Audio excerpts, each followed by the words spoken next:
Okay, so I now have the honor of introducing to you our final storyteller, Bree.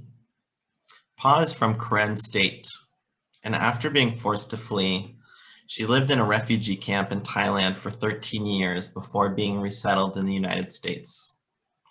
After a journey that has literally taken her around the world, now lives in Bangkok, Thailand, where she works to support community-based organizations along the Thai-Myanmar border. The floor is yours.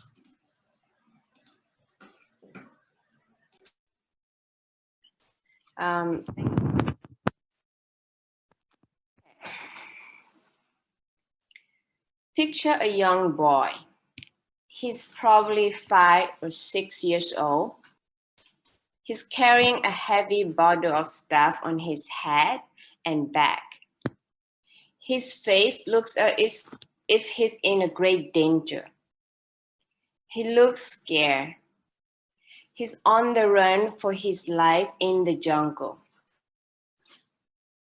And he's searching for a safe place. This little boy looks lost and tired. Now he has to grow up fast and learn to be responsible for his own life. His childhood has been taken away from him because of war. A war that he doesn't understand, but will experience all the struggles and suffering that accompanies war. He's just a child, so innocent and so pure, and yet must go through so much pain in life. This was a picture shared widely on Facebook a few months ago. When the coup first started, I wasn't very surprised, and I didn't feel very much. But this image affected me greatly. It was the first time that I had started crying since the coup started.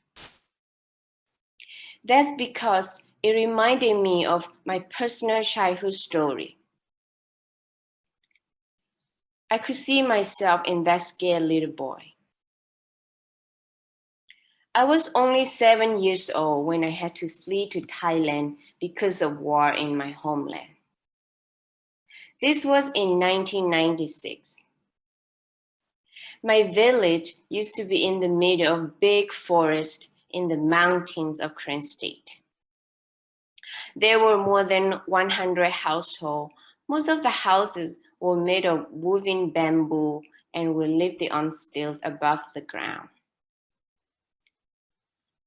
There was only one small and dusty dirt road weaving through the village.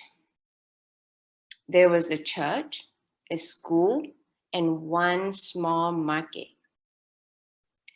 Most of the people were farmers. It was a small, simple, calm life.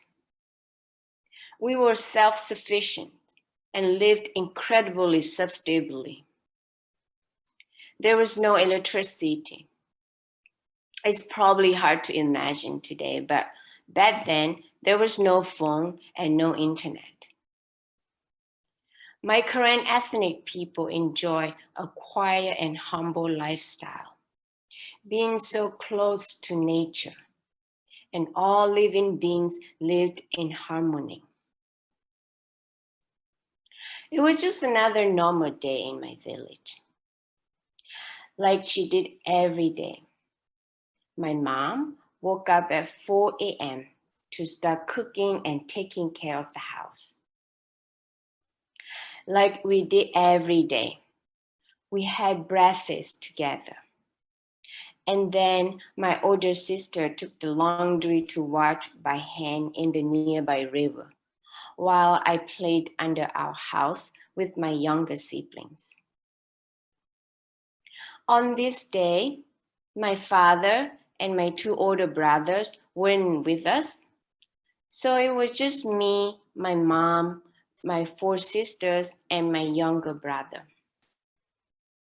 However, this was not a normal day.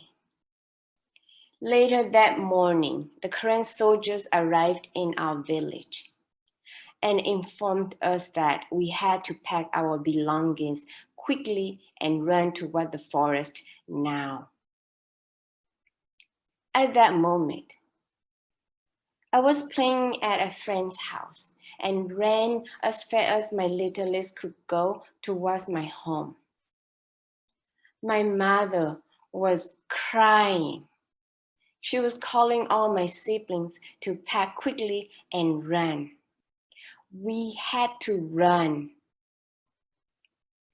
We each carried as much as we could with us and ran as fast as we could toward the forest, towards Thailand.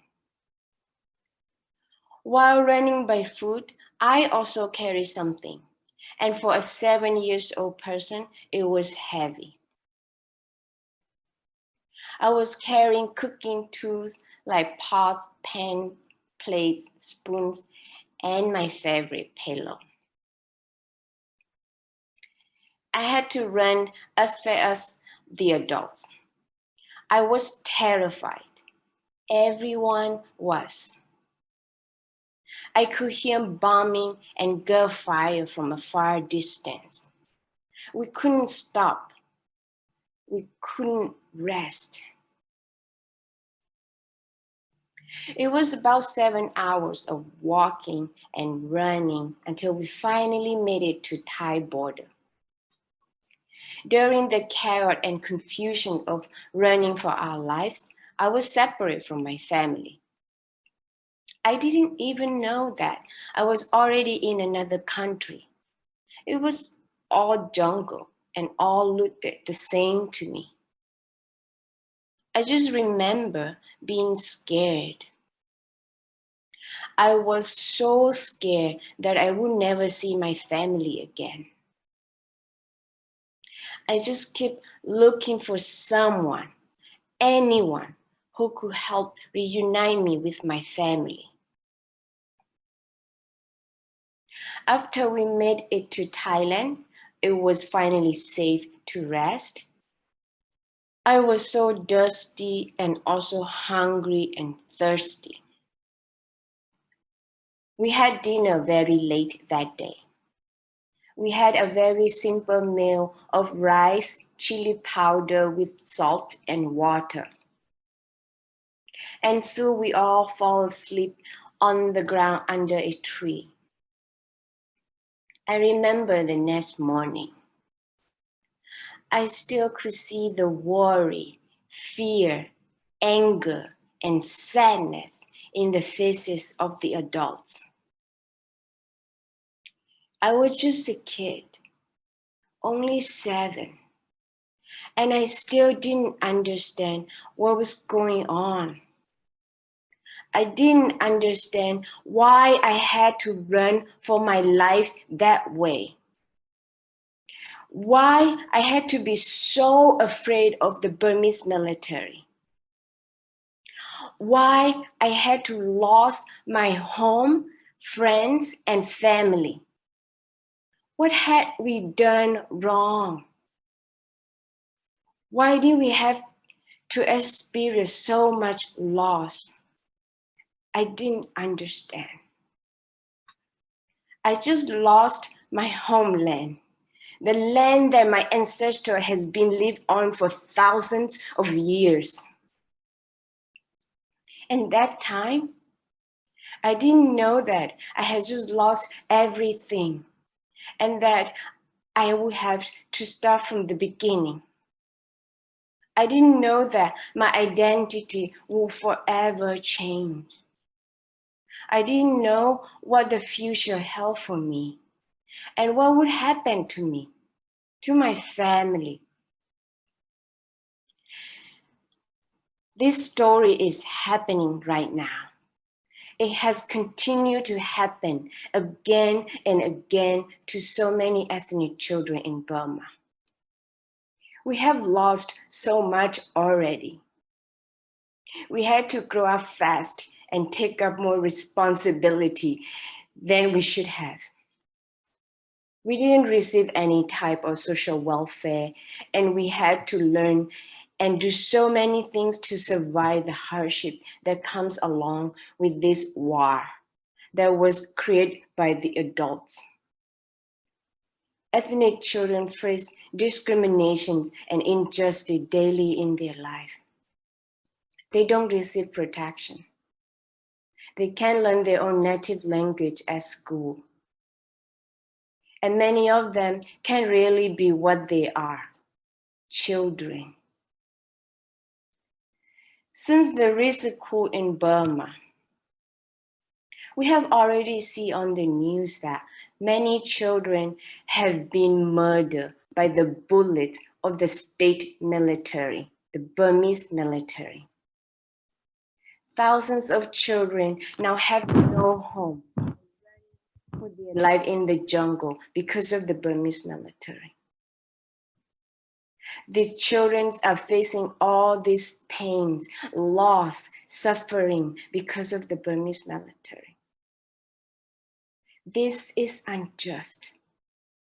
This is unfair. We all need to do whatever we can so that all the children in Burma can have the future they deserve. A future where all children have a respected, normal, peaceful life, where they are safe and free. These children are our future, and their loss is our loss. And if they have no future, we have no future. Thank you.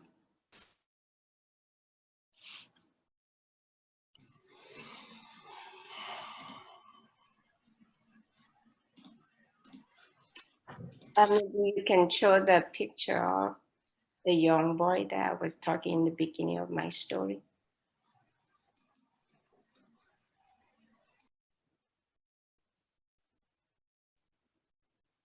So this is the picture of the young boy. He's and his 5 siblings and his parents are still hiding and running in the jungle.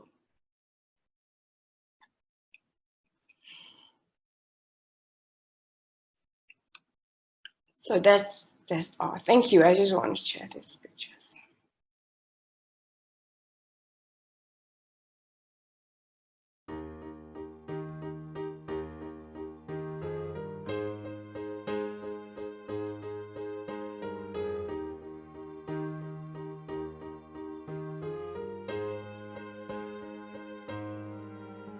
Thì